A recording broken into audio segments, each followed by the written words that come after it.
Fala galerinha, muito bom dia, boa tarde, boa noite para vocês aí de casa. Vamos começar a nossa revisão de eleição municipal de Cará comigo, Prof. Ariel na área. Vamos chegar e arrasar nessa prova e dar um chute na bunda da Legal. Todo mundo pronto, gente? Vamos lá então que eu separei umas questões para vocês, a gente vai resolver elas para a gente revisar esse conteúdo e ficar afiadíssimo para a prova de vocês. Vem comigo. Nossa primeira questão é a Lei Orgânica Municipal. Com base na Lei Orgânica Municipal de Cará, são poderes do município independentes e harmônicos entre si. Gente, a resposta simples e curta para isso, ela vai estar no artigo 2º, que fala que os poderes do município independentes e harmônicos entre si são legislativo e executivo. Gente, copia e cola, é o perfil da banca de vocês, copia e cola, tá? Não vão fugir disso. Lembra que lá na União, nos estados, nós temos 3 poderes, né? O judiciário, o executivo e o legislativo. Lá na União nós vamos ter a Câmara de Vereadores e o Senado, né, o Congresso como legislativo, judiciário os tribunais superiores e executivo o presidente. Nível estadual é o governador do estado pelo executivo, o legislativo é a Assembleia, né, com os deputados estaduais, e o judiciário é o Tribunal de Justiça. Mas no âmbito municipal nós não temos 3 poderes, apenas 2, né? O legislativo, que são os vereadores, e o executivo, que é o prefeito. Não existe judiciário municipal, certo? Cuidado com isso então. Gabarito, facinho, facinho, letra B, legislativo e executivo. Show? Segue o baile. Questão número 22. De acordo com a Lei Orgânica Municipal, pela eleição direta de prefeito e vice, que compõem o Poder Executivo, a eleição direta dos vereadores, que compõem o Legislativo municipal, se expressa a vinculação do município à esfera federal, a autonomia, subordinação dos poderes ao voto popular e ao Poder Judiciário, e desvinculação e independência do município com a União e o Estado. Gente, pensa comigo, o fato de eu eleger os meus representantes, seja prefeito ou vereador, mostra que eu estou vinculado à esfera federal ou estadual, o que quer que seja? Não, né? Mostra que eu tenho subordinação ao poder judiciário. Subordinação ao poder do voto popular até poderia ser, mas ao poder judiciário, gente, não, né? Nem tem poder judiciário aqui, então pensa comigo, o que eu eleger os meus próprios representantes demonstra? Demonstra que eu tenho autonomia, que eu me governo, que eu me mando. Essa é a lógica, tá? Mas, legalmente falando, de onde eles tiraram e copiaram isso aqui? No artigo 5º, que ele vai falar ó, que o município, no uso da sua autonomia política, administrativa e financeira, ou seja, ele faz a sua gestão, ele faz os seus orçamentos, organiza seus bens, seu patrimônio. Ele é organizado e regido pela lei orgânica, na forma das constituições, e fala lá ó, que a autonomia do município vai se expressar de 4 formas. Então, o fato do município ser autônomo, ser independente, ele se manifesta de 4 formas. Quais são essas 4 formas? Eleição dos vereadores, eleição do prefeito e vice, tá? Que é a nossa resposta, a administração própria, interesse local, ou seja, sua própria gestão, e decretação e arrecadação de tributos de sua competência, ou seja, arrecadar seus próprios tributos e suas receitas, para fazer sua gestão financeira. Portanto, a eleição do prefeito, vice e vereadores, ela demonstra o quê? A autonomia do município. Gabarito letra B. Questão número 23. Em conformidade com a nossa lei orgânica relativamente ao poder legislativo, marcar V para as verdadeiras e F para as falsas. Depois assinalar a afirmativa que apresenta a sequência correta. São só 2 afirmativas, meus queridos. Não dá para errar isso aqui, pelo amor de Deus. Tá? Se tu errar, não me conta, queridos safados. Tá? Primeiro, a Câmara Municipal é composta de 9 vereadores. Gente, bota na cabeça de vocês, que eu já repeti 1 milhão de vezes. Número. A banca de vocês, ela ama número. Números. Tá? Então, vai ter número na prova de vocês. Destaca isso, destaquei no material de vocês e presta atenção. Sim, são 9 vereadores eleitos, ok? Segunda afirmativa, a Câmara só pode deliberar com pelo menos mais da metade dos seus membros e deliberações por maioria de voto dos presentes. O que é isso? A maioria simples. Então, tem que ter mais da metade de 9, que é 5, e para aprovar destes 5 tem que ter 3. Essa é a lógica. Ressalvado exceções previstas na Lei Orgânica e Regimento. Quando que é isso? Quando eu tenho voto qualificado, que é matérias constitucionais, por exemplo, tá? Que vai exigir 2/3. Tá bom? Então, esse é o cenário da afirmativa e também está correto porque traz exatamente o que traz o artigo 14 da nossa lei orgânica. Tá? Portanto, VV, gabarito letra A. Questão número 24. Com base na lei orgânica de Cará, são símbolos do município. Gente, parece uma bobagem absurda isso aqui, mas já cobraram em mais de uma prova de município. Gente, essas bancas como a Legale, elas não são qualificadas. exames. Elas cobram bobagem, elas cobram coisas que elas acham fácil de decorar, coisas objetivas que não vai dar margem para recurso. Então é isso que elas querem. Por exemplo, os símbolos vão estar onde, gente? Lá no artigo 3º. Hino, bandeira e brasão. Simples. Hino, bandeira e brasão. Cuidado com relação a isso aqui, tá? Hino, bandeira e brasão. Tu não vai esquecer isso aqui para tua prova, Jaguara, pelo amor de Deus, tá? Hino, bandeira, brasão. Gabarito, letra C. Questão número 25. Tendo por base a Lei 13/19 de 2012, que é o nosso Estatuto dos Servidores, assinalar a alternativa que preenche as lacunas abaixo corretamente. Vamos lá. É obrigatória a concessão de gozo de férias em um só período, nos 12 meses subsequentes à data que o servidor tiver adquirido o direito. De acordo com o interesse da administração, o gozo de férias será fracionado em tarará períodos, sendo que um dos quais não poderá ser inferior a tarará dias corridos. O servidor perceberá durante as férias a remuneração integral que excede 1/3. Gente, lembra comigo, tá? As férias são sempre 30 dias, isso aqui é padrão, a menos que seja juiz, tá? Então é 30 dias de férias. Quando tem 30 dias de férias, qual é a nossa lógica aqui?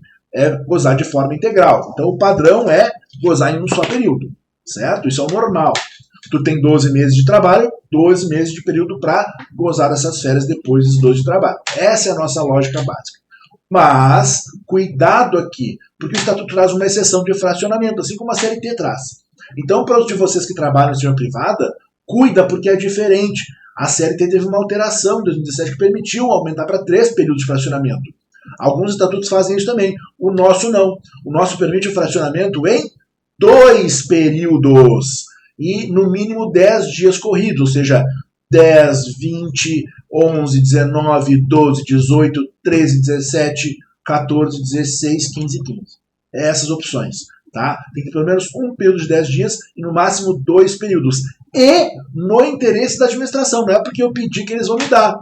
Tem que ter interesse da administração, tá? Não prejudicar a administração pública para fracionar esses períodos. Portanto, 2, 10. Gabarito letra D, tá? D, ok? Tranquilo? Barbada? Sem erro, né, gente? Pelo amor de Deus. Questão 26, estamos quase acabando. Nossa revisãozinha aqui é pai, bola, jogo rápido para a gente chegar voando para essa prova. Eu tenho certeza que vocês vão gabaritar a parte de legislação, né, gente? Pelo amor de Deus. De acordo com o nosso Estatuto dos Servidores Públicos, analisar a sentença abaixo. Vamos de novo. Recondução é o retorno do servidor estável ao cargo anteriormente ocupado. 2. Readaptação é o retorno do servidor aposentado por invalidez atividade no serviço público municipal. 3. A reversão e investidura do servidor no cargo anteriormente ocupado, quando invalidar a sua demissão por uma decisão judicial com ressarcimento de todas as vantagens. Gente, aqui ele está falando das formas de provimento. As formas de provimento são formas de entrar num cargo público. Vamos primeiro resolver a questão, depois a gente volta para entender quais são as demais. Vamos lá. Recondução é o retorno do servidor estável ao cargo anteriormente ocupado. Tá certa essa afirmativa, gente? Tá. Olha lá o artigo 29. Retorno ao servidor estável ao cargo anteriormente ocupado. Quando que eu tenho recondução, gente? Pensa comigo. Vamos lá. Vocês são servidores de Cará, são técnicos de enfermagem em Cará. Tá? São estáveis, bonitinhos, lá trabalhando dia a dia. Passou no concurso para enfermeiro de Cará. Olha que legal. Assumiu o cargo de enfermeiro, vai fazer teu estágio probatório de novo, e aí tu imagina que tu não passa no estágio probatório, criatura. Fez uma bobagem lá e não passou no estágio probatório. O que acontece com um ser humano normal? Ele vai ser exonerado, ele perde o cargo, né? Não passou no estágio, perde o cargo. Mas vocês não são seres humanos normais nesse cenário, vocês são servidores públicos já, né? São servidores estáveis, já eram técnicos estáveis. Então tu é reconduzido, tu volta para o teu cargo anterior. Isso é recondução. Então a primeira parte está corretíssima. Segunda parte, ela fala da readaptação, que é o retorno do servidor aposentado por invalidez. Tá certo isso, gente? Não, criatura, pelo amor de Deus. Olha lá o artigo 30, que ele fala que a readaptação que é a investidura em servidor em um cargo de habilitações, atribuições, responsabilidades compatíveis com alguma limitação que ele sofreu. É o exemplo aquele que eu dou do motorista. O cara é motorista lá do município, sofre um acidente, perde os 2 braços. Ele consegue dirigir? Não. O que eu faço com esse cara? Eu vou readaptar ele em outra função, para não precisar aposentar ele. Isso é readaptação. E a terceira parte, que ele vai falar da reversão, que é a investidura no servidor no cargo anteriormente ocupado quando invalidada a demissão. É claro que não, criatura. Isso, na realidade, é a reintegração.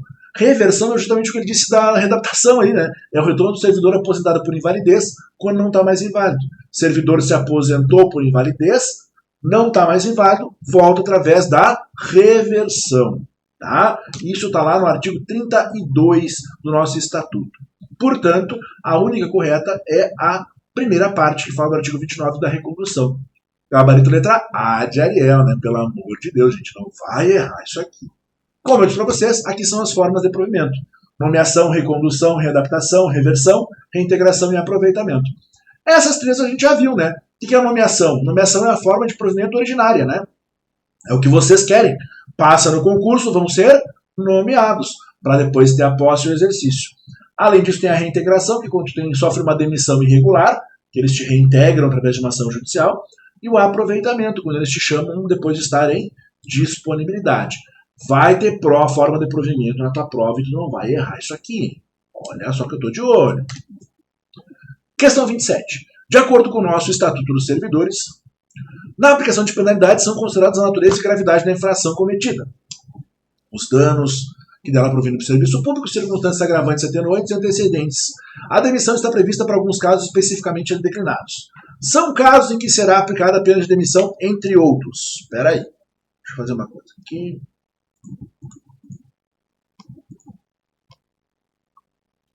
Segura.